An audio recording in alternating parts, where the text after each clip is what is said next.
करेंगे आप? मुख्यमंत्री जी अग्नि परीक्षा से गुजरने के लिए तैयार है और दिल्ली तय करेगी कि मुख्यमंत्री ईमानदार हैं कि नहीं है। अरविंद केजरीवाल जी ने 2020 में काम के नाम पर वोट मांगा था और कहा कि अगर मैंने काम किया है तो मुझे वोट देना, मैंने काम नहीं किया तो मुझे वोट नहीं देना। आज उनपे तोहमतें लगाई गई, आरोप लगाया गया। आज मुख्यमंत्री जी ने अपनी ईमानदारी की परीक्षा, अग्नि परीक्षा देने का फैसला लिया है। दिल्ली की जनता मुख्यमंत्री को ईमानदार घोषित करेगी झाड़ू का बटन दबाकर। और अब आने वाला 2025 का दिल्ली चुनाव, दिल्ली की जनता उस चुनाव के माध्यम से अपने मुख्यमंत्री को ईमानदार घोषित करेगी। जैसे दीवार पिक्चर में अमिताभ बच्चन के हाथ पे लिखा था, वैसे ही दिल्ली की जनता उसके ठीक उलट अपने हाथ पर लिखेगी कि मेरा केजरीवाल ईमानदार। आज की रिजाइन करेंगे पद से 2 दिन बाद, क्या कहेंगे इस पर? नहीं, जो सीएम साहब ने कहा हम पूरी तरह सहमत हैं कि अरविंद केजरीवाल ने अगर कुछ कमाया है तो वो इज्जत कमाई है, लोगों का प्यार कमाया है, लोगों का आशीर्वाद कमाया है। और अब वो बिल्कुल जनता की अदालत में उन्होंने रख दिया है कि अगर जनता को लगता है कि वो ईमानदार हैं और पार्टी ने बढ़िया काम किया और पार्टी ईमानदार है तो फिर जनता को जिताना चाहिए और अच्छी वोटों के साथ वो जिताए। क्या असेंबली डिसॉल्व होने का भी कुछ आशंका हो सकती है कि इसको लेकर आगे की सिर्फ पद नहीं, अभी असेंबली डिसॉल्व होने का तो कोई वो नहीं है। अभी सिर्फ सीएम साहब ने कहा है कि ही विल रिजाइन। सीएम ना सीएम बनने का कोई मतलब ही नहीं। हम लोग तो बहुत पहले से कह रहे थे कि इसे सीएम पद से छोड़ देना चाहिए। जब आपको जेल हो गई थी, भले किसी कारण से हुई, आपको तो बहुत पहले मुख्यमंत्री के पद से छोड़ देना चाहिए था। और अब बचा क्या है? अब इनके जो सीएम पद का छोड़ने का है, ये केवल एक नाटक है।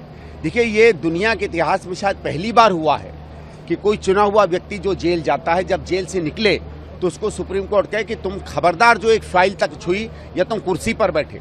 आपने देखा होगा हेमंत सोरेन साहब जेल गए थे, जब वो निकले कोई उन पे शर्त नहीं लगाई गई। बहुत से मुख्यमंत्री हैं, बहुत से मंत्री हैं, जब जेल रिहा हुए हैं बेल पे तो उन पे तो कभी कोई शर्तें नहीं लगाई गई। केवल इन पे क्यों शर्त लगाई गई? और इसीलिए शर्त लगाई गई है क्योंकि देखिए, बेल देना सही है, हम उसका भी समर्थन करते हैं और सुप्रीम कोर्ट ने भी दिया। लेकिन सुप्रीम कोर्ट को भी ये डर है कि ये आदमी जाकर जो सबूत है उसके खिलाफ उसको मिटा देगा, ये डराएगा, धमकाएगा।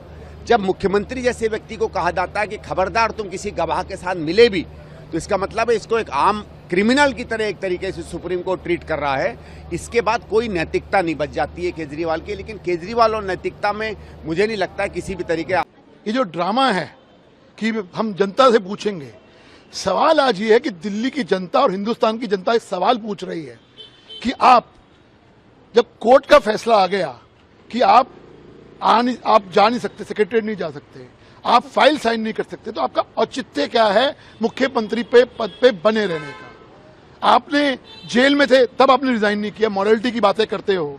आज जब सुप्रीम कोर्ट ने साफ कह दिया कि आप सचिवालय नहीं जा सकते, आप फाइल साइन नहीं कर सकते, आप बेल पे मुख्यमंत्री हैं, आप एक्विटेड नहीं हुए, आप एक सजा याफ्ता, अब आप एक जो ट्रायल मुख्यमंत्री हैं, एक ट्रायल चल रहा है, आपको मुख्यमंत्री हो। इसलिए मेरा मानना ये है कि अगर ड्रामा जो करना था, जो आप ड्रामा कर रहे हैं कि मैं रिजाइन 48 घंटे के बाद जनता से पूछ के करूंगा, आप अगर सीरियस थे, आप दिल्ली की जनता की आवाज सुन रहे थे, तो दिल्ली की जनता तो साफ कह रही है कि आपको रिजाइन करना चाहिए था बहुत पहले।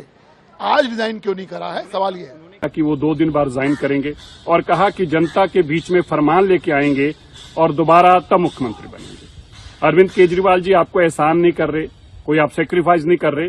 मानयोग सुप्रीम कोर्ट ने आपकी जमानत में लिखा है कि आप मुख्यमंत्री कुर्सी से दूर रहेंगे, कोई फाइल साइन नहीं कर सकते, इसलिए आपके पास विकल्प नहीं है। मानयोग सुप्रीम कोर्ट के ऑर्डर के चलते आपको रिजाइन करना पड़ रहा है। और आपने कहा मैं जनता के बीच में जाऊंगा।